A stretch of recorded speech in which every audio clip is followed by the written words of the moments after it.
Hello Muggles, Terrence is back, baby. You probably thought you were going to have to wait until November when the next Fantastic Beast comes out to see my magnificence again, but it seems Harry Potter is the gift that just keeps on giving when it comes to stuff to review. When the books are done, there are films. When the films are done, there are plays. When the plays kind of suck, there are spin-off films, and when you're waiting for the sequel to the spin-off film to come out and are kind of concerned about it anyway because they refuse to drop Johnny Depp even though he's super unpopular right now, and you're kind of worried that seeing him with his bleached hair and weird makeup all through will ruin the experience, there are fan films that get an unusual amount of attention. I have to confess that despite my usual near-infinite self-assurance, I'm somewhat conflicted about reviewing something that's not produced by a giant soulless corporation with dollar signs in its collective eyes, because there's no guilt involved in bashing the end product when you know everyone got paid or that certain people involved weren't necessarily fully invested in it. It's harder to be unabashedly snarky when you're judging something that's so clearly the product of dedicated people pouring their everything into a project for little to no reward, and in this case also a love letter to something that's also quite important to you, i.e. the Harry Potter universe.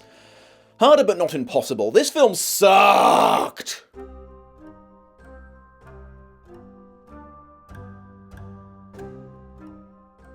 Okay, if we're going to do this, let's do it properly and backstory this bad boy. Voldemort, The Origins of the Heir, is a product of an independent Italian production company called Triangle Films. Specifically, it's the brainchild of the co-founders. Oh good lord, there's some very Italian names. Gian Maria Pestato and Stefano Prestia. That's probably completely wrong, but I don't really care. In June 2017, they put out a trailer for their work in progress on Facebook and YouTube, which went super viral, racking up more than 30 million views in less than 48 hours. And despite the massive amount of Harry Potter fan videos already available online and the uncountable numbers of written pieces, this looked like it might actually have some serious production value to it, so people were understandably intrigued. There was an attempt to fund the project through Kickstarter, but Warner Bros., the copyright holder for everything cinematic Harry Potter related, had a dissenting opinion in regards to that, giving them the dreaded cease and desist. Yeah, the general rule of unofficial fan-made stuff is you're only allowed to do it if you don't make any profit from it whatsoever. It's not critique or parody, so it's not protected by fair use, alas. That is the inevitable catch when you choose to make fanfic. You do get a much bigger audience than you would have if you'd made a completely original work, but it comes at a price. They're akin to book adaptations in that regard, I suppose. Anyways, that's the deal that Triangle Films eventually managed to work out with Warner Bros. After months of negotiating in and out of court. The big boys would give their blessing to the film being made if the small-timers agreed not to make any money from it, aside from the estimated 15,000 euros they got from Kickstarter before it was shut down, which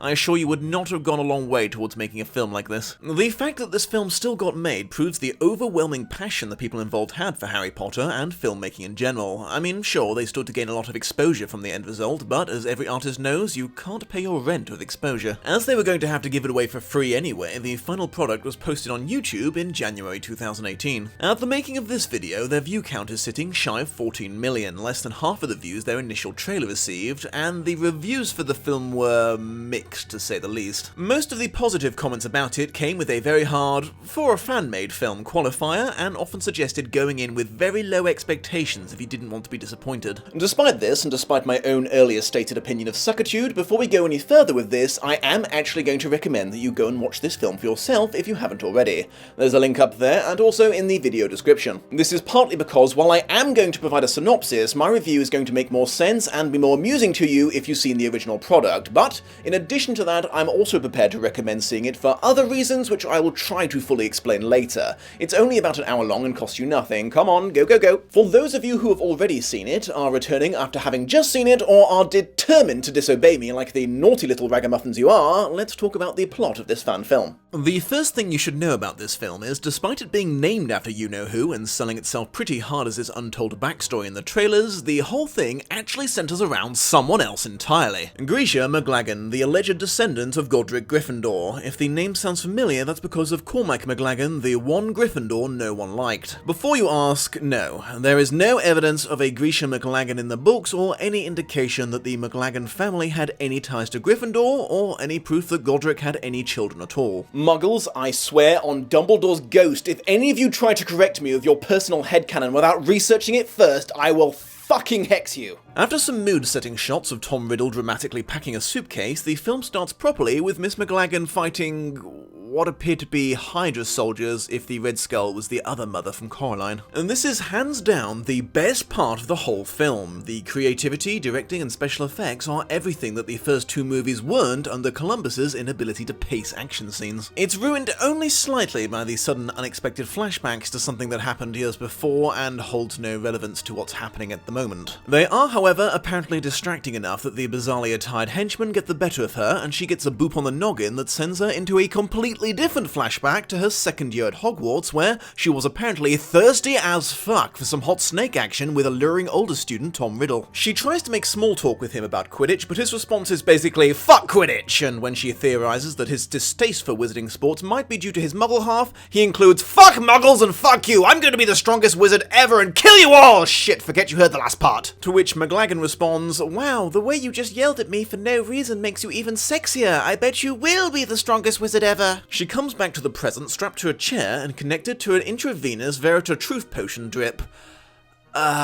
Okay, first mistake there, guys. You're supposed to drink that. She's then interrogated by a General Makarov, who starts by expositioning that she's in Russia and the men she just beat up were Soviet auras. He asks her what she hoped to achieve by breaking into this compound, and once the truth serum kicks in, she confesses that she found out that the Reds had recently found Tom Riddle's diary, and she wanted to retrieve and destroy it. General Makarov confirms they did indeed find his diary, though the dark magic protecting it had proven unfortunate for those involved. He then questions her about Tom Riddle, referencing the recent murder of Hetzibah Smith, an actual book character that featured in the pensive memories that Dumbledore showed Harry in The Half-Blood Prince, who was confirmed to be distantly related to Helga Hufflepuff. McLagan admits that she has a personal connection to Tom Riddle, and instead of attempting to resist his interrogation, asks that Makarov help her in her quest to stop him. Intrigued, Makarov tells her to give him the full story, and she reveals that, despite popular belief, there were living descendants of all four founders of Hogwarts, who, by staggering coincidence, ended up at the school at the same time and formed an heirs club that often met in the room of requirement to practice magic and talk about how they were going to make the world a better place. In addition to her and Tom, the Gryffindor and Slytherin heirs, there was Lazarus Smith, Hetzibah's apparently disowned nephew, and Wiglaf Sigurd's son, descendant of... Okay, I'm just gonna stop you right there, film. No. There are no descendants of Rowena Ravenclaw kicking around. Her only daughter Helena died young, unmarried, and childless. This is confirmed.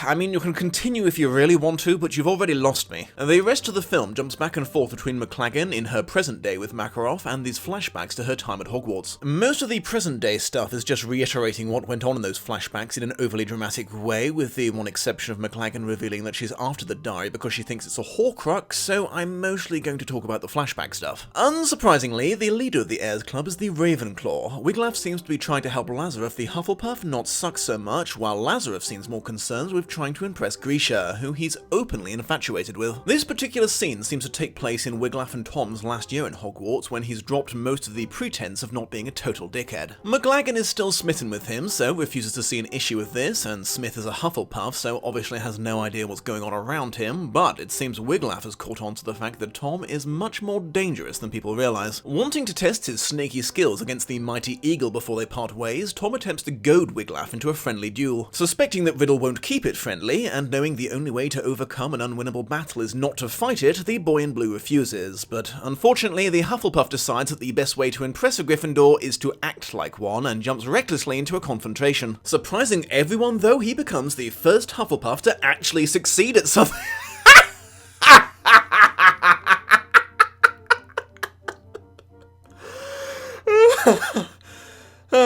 I'm just kidding, of course. He gets his ass completely kicked and has to be saved by the Ravenclaw. According to McLagan, some years later, after he graduated from Hogwarts, Lazarus went on a quest to find Helga Hufflepuff's cup, and upon recovering it, gave it to his aunt Hetzibah for safekeeping, shortly before getting murdered by an unknown assassin. All of which happens off-screen in the film. If this sounds like disjointed storytelling to you, then you are absolutely right. McLagan tells Makarov that Dumbledore showed her the same pensive memory that he would eventually show Harry Potter, of Tom Riddle's visit to Hetzibah Smith myth, and we're treated to a surprisingly accurate recreation of the scene from the book, but with the added bonus of actually showing him killing her. The flashbacks that so distracted her in the fight at the start are then revealed to be the memory of her going to bang on Tom's front door in Nocturne Alley right after this, only to find he'd already buggered off and wouldn't be seen again for another 10 years. Skipping ahead enough time for them to switch to the older actress, she eventually tracks down Wiglaf. They've both apparently figured out that Tom is after Hogwarts founder heirlooms, and she tries to form a team with him to track down the Sword of Gryffindor before Riddle can get to it so they can use it to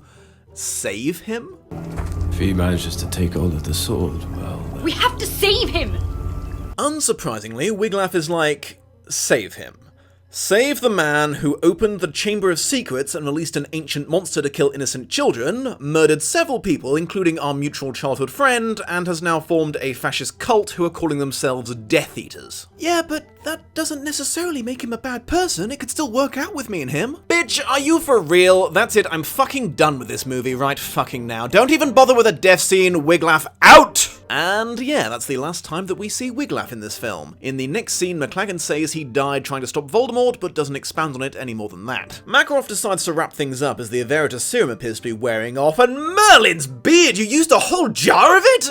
Dude, you only need 3 drops! 3 fucking drops! It's the most powerful truth serum in the world! What the fuck is wrong with you? Anyways, McLaggen drops into one last flashback. Her and Tom saying goodbye to each other on his last day at Hogwarts. Still apparently not able to see that he is the absolute worst, she's arsey with him for having beaten the piss out of their friends, and not wanting to date her. And he uses some vaguely foreboding, but mostly stupid sounding Quidditch metaphors to describe having an important goal in life. It's rounded off with a few shots of the 4 heirs out doing stuff, and even Tom appears to be behaving himself, so presumably this is from really early on in their relationship. In a surprise move, Makarov decides he can trust her because her testimony was given under truth serum, so she couldn't have lied even if she wanted to, releases McLaggen, and willingly hands over the diary for her to destroy, stating that the world could do without having to deal with another Grindelwald. All seems well until he asks her, just as she's leaving, how she knew the diary had been found in the first place. McLaggen admits that she didn't.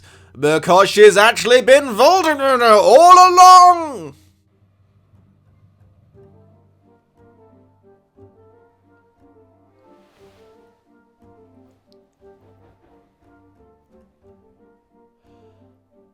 I'm going to put a pin in that for just a moment. Makarov and his ninjas are surprised to say the least, but prepared to do battle, though you know who doesn't seem particularly worried, so they're almost certainly buggered. And the film ends by cutting back to the survivors of the Russian Aura team that found the diary, as they note that it had been buried with some bones that were probably used in some dark ritual and looked like they belonged to a woman, implying that Grisha McLaggen had been killed long before any of this happened, possibly as part of the creation of the diary Horcrux. The younger of the team seems to despair that the world will always be plagued with dark wizards, but his friend reminds him that darkness is all they have to remember the light. Or something like that. I'm not sure whatever he said originally translated all that well, to be honest. Okay, let's start with the big twist and work backwards from there.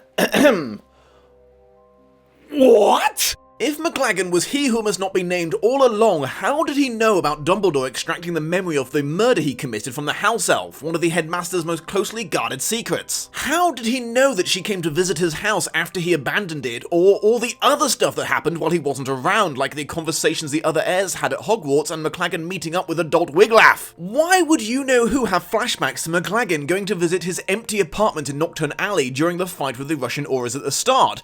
Was he faking being unconscious when they punched him in the face? If not, why did no one else try that as a way of defeating him later? Was he immune to Veritas serum? Is that something you can even be immune to? Or was it just useless because you're supposed to drink it? Being Voldemort doesn't actually explain how he knew they'd found his Horcrux. It's established that he can't feel anything that happens to them up to and including them being destroyed. Was any of this story even real, or just something that you know who was making up for his own amusement? Merlin's beard, this is basically the ending to The Usual Suspects, but with wizards. By Ravenclaw's heaving bosom, you couldn't have come up with a more nonsensical plot twist if you tried! Okay, so there's 2 options as far as I can see. Option A, he who must not be named was always planning to reveal himself and kill everyone and was just messing with them up until this point. This option comes with a huge side serving of why? Why would he have transfigured himself to look like McLaggen in particular when no one even knew they had a history? Why would anyone as arrogant and prideful as the Dark Lord allow himself the humiliation of being tied to a chair and pumped full of truth serum? Why any of it, why tell this long, possibly made-up story about the past he's always been so secretive about to a bunch of people who would be dead soon? Did he really have nothing better to do with his time? Or, alternatively, option B, he wasn't sure he was going to be able to overpower all the Russians, so went in disguise as his old friend McLagan in the hopes of being able to talk them into giving up the Horcrux willingly, but after successfully lying his way through the entire story and achieving his goal, he just couldn't think of a convincing excuse for how he knew the diary had been found when put on the spot, so scrapped the whole plan. If that's the case and he was intending to let them live originally, holy shit, he was really okay with a bunch of people knowing about his Horcruxes? The keys to his immortality that he literally told no one else about ever! Right, on to everything else. Despite a good deal of searching, I just could not find the original Italian version of this film. I mean, I'm only assuming it was recorded in Italian originally, why else would they get voice actors to dub it? I must confess, I am with the Dom on the sub versus dub debate. I find dubbing to be annoying even when it's done really well, and this was not. For starters, the voice acting reaches hard to believe levels of bad pretty consistently throughout. Alright. Everyone at school knows that you have a crush on Tom. But so what? He may be a buckwin, but no, he's not even remotely as strong as Wiglaf. Oh, really? So you think you can beat him now? Me? No. Not now.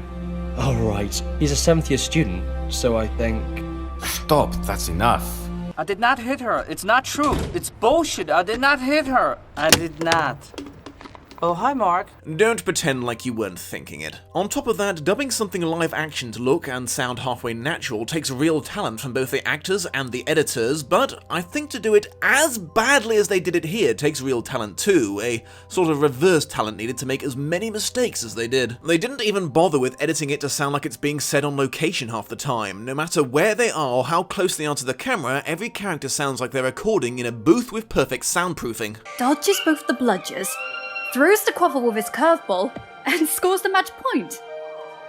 The match was terrific. I was also left wondering if the English actors had even seen the film before recording their lines, as the disparity between performances is insane. What's the matter with you? What's the bloody matter? You can tell I'm super bloody upset because of how bored I look when I scream at you! Sometimes effort is made to match the words to the lip movements and it looks halfway decent, but there's one glorious scene right in the middle where they just give up on that altogether and let the voice recording play completely separately to what the actor is doing on screen. It's kind of amazing to behold. Now I make an oath. One day, I will be the strongest wizard ever. Stronger than Dumbledore, stronger than you, Wiglaf. And then, I will marry you, Grisha. The innovative directing that worked quite well during the film's opening fight scene gets a little weird here and there during slower moments with very prolonged shots of things and specific parts of people's faces. This mostly occurs in the present-day stuff with McLagan and Makarov in the basement, leading me to believe the director was concerned that if he didn't get creative, people would get bored of watching two people talking in a basement. Personally, I would have taken that as a sign that I shouldn't have had half my bloody film revolve around two people talking in a basement, but each to their own. Following in the official film's footsteps, there seems to be a fundamental misunderstanding of magical duels in this, as pretty much every confrontation involves what appears to be the twin core connection. I don't understand why this film is set in Russia for several reasons, but mostly because there's no way Riddle would have hidden his diary there. In case you need reminding, the fact that Tom had a compulsive need to hide the bits of his soul in places significant to his life and history is a huge part of the 6th and 7th books, and a key factor in his eventual downfall. I find it hard to believe he would have been all, well, I hid the ring in my mother's old house.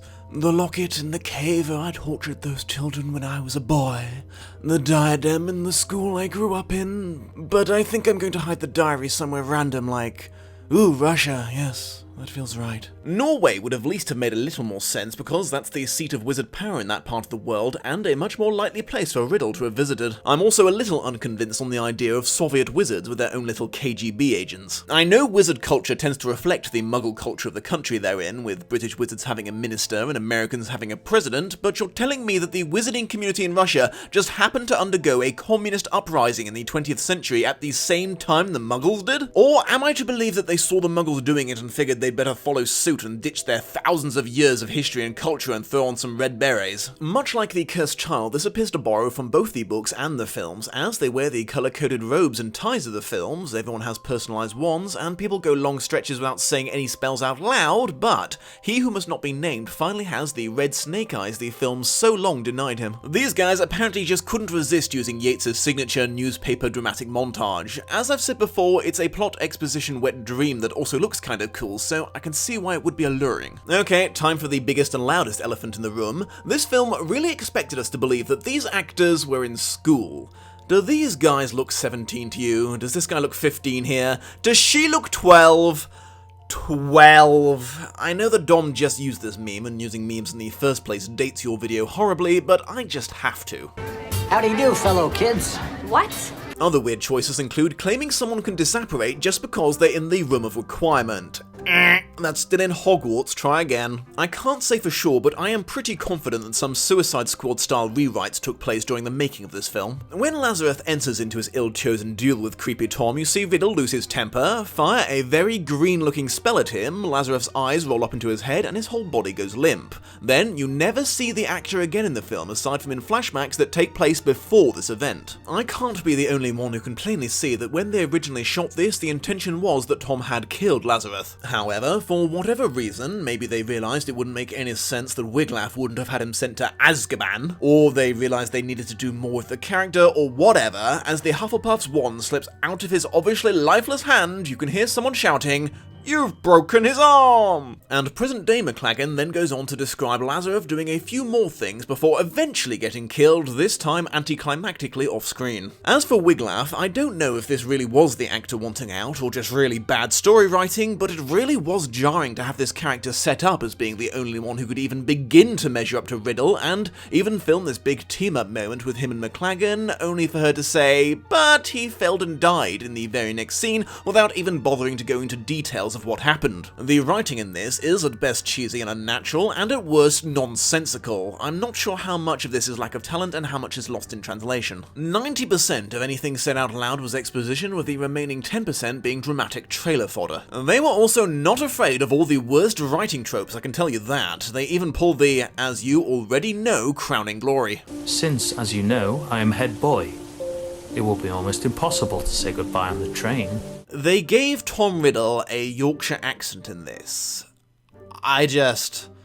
Come on, my British brothers and sisters, back me up on this. That is fucking hilarious. The young Soviet aura at the end, who seems to be sick of dark magic, was referred to as Igor, which might have been a reference to Igor Karkaroff, future Death Eater and headmaster of Durmstrang, but I doubt it, as I don't even think Karkaroff was Russian. One of the biggest disappointments of this film is its complete failure to do what it was apparently created for. On the Triangle Productions website, it states that their goal was to bring to light the psychological complexity of young Tom Riddle that the films neglected somewhat, which may surprise anyone who's seen it because it's utterly devoid of any psychological complexity. Every second that Tom is on screen, he's either just a generic hostile creepy dude or reenacting a scene from the book that we already knew happened. This film brings absolutely no new depths to this character. It was kind of inevitable that it would end up like this, as it was an incredibly flawed concept to base a fan film on in the first place. Tom Riddle isn't Anakin Skywalker. He wasn't a good guy before he became evil. He was always a total wanker. The only new complexity they bring to him is the revelation that he was able to pretend to be normal for long enough to form a study group with a bunch of people we know couldn't have existed in the books, and it ended badly for everyone involved. We already knew he was a genius manipulator growing up and kind of a Advada Kedavra trigger-happy bastard, so this brings exactly no new information to the He Who Must Not Be Named mythos. I really don't understand why, if their intention was to bring the parts of Tom Riddle's past to screen that were neglected by the films, they chose to make up a bunch of new characters and focus on them so much when there's a freaking untapped gold miner stuff that's revealed about his pre-Volder-Doodoo days in the Half-Blood Prince. I won't go over it all now because an insanely handsome wizard already did a whole episode on this a few years ago, but there's tons of stuff they could have used besides the Hetzibah Smith scene. This was a real wasted opportunity. Aside from the shitty dubbing, they did a pretty good job with this scene adaptation-wise. The mostly from the book dialogue, the hungry look in Tom's eyes, the backstory involving his mother. I would have liked to have seen their take on on more stuff that was actually from the books. Also, not for nothing, but gentlemen, a little tip from someone who's seen Birdemic: never roll your credits over a real-time shot. No matter what the tone is, it gets kind of ridiculous looking after a while. Right, well, I haven't forgotten that at the start I promised I would try to justify recommending you watch this movie despite all its flaws, so here it is. I know it's cheesy to say, and I know I already mentioned it, but you can really feel the passion that went into this film. Within the confines of a limited budget, everything imaginable has been done to create an authentic Harry Potter feel, from the costumes, props, choice of interior locations, special effects, to even getting a bunch of fucking owls to chill out in the background. And just think about that. That means these guys hired a fucking bird keeper for their amateur fan film. As a nice surprise, this is also an exceptionally pretty movie, and I don't just mean all the eye candy, though gosh darn, you know who has got some smolder. I am so scaroused right now. No, I mean, look at these locations they got permission to film on. This is some Peter Jackson level landscape porn. Just look at this shit. What? Holy crap, they really filmed on a mountain during a snowfall. Who even does that? Some things about this movie are so good it's almost heartbreaking to see them as part of the total mess the thing as a whole ended up being. So, The Origins of the Heir, a misleading but well-advertised film about a boring, non-existent character that explains nothing new about the origins of the Heir of Slytherin. Full of potential, good effects, some insanely well-chosen locations, and the kind of film equipment that lets you take full advantage of that, but made laughably bad by some terrible acting and some equally terribly applied dubbing, and a screenplay that's so stupid 10-year-old fanfiction writers would laugh at it. If they'd released a subtitled version of this film, that might have addressed at least half of the issues with it. Whether or not that would have been enough to save it, we will never know. On a final note, I will say this for this film: at least we didn't have to worry about Johnny Depp being in it. Peace out, Muggles.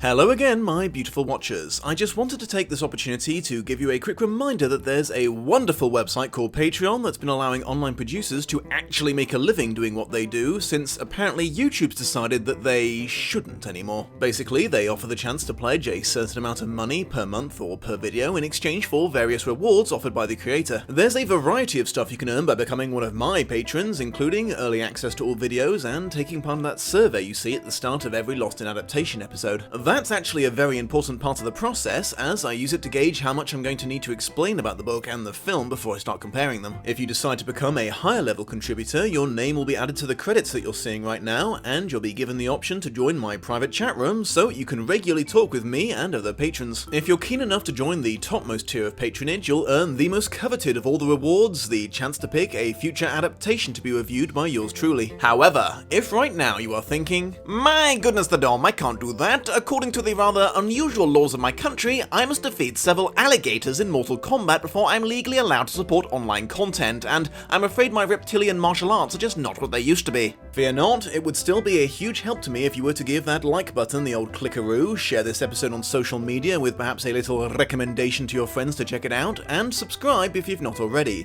It really helps my channel grow and reach new beautiful watchers. I hope you have a most pleasant day, and I will see you in the next episode.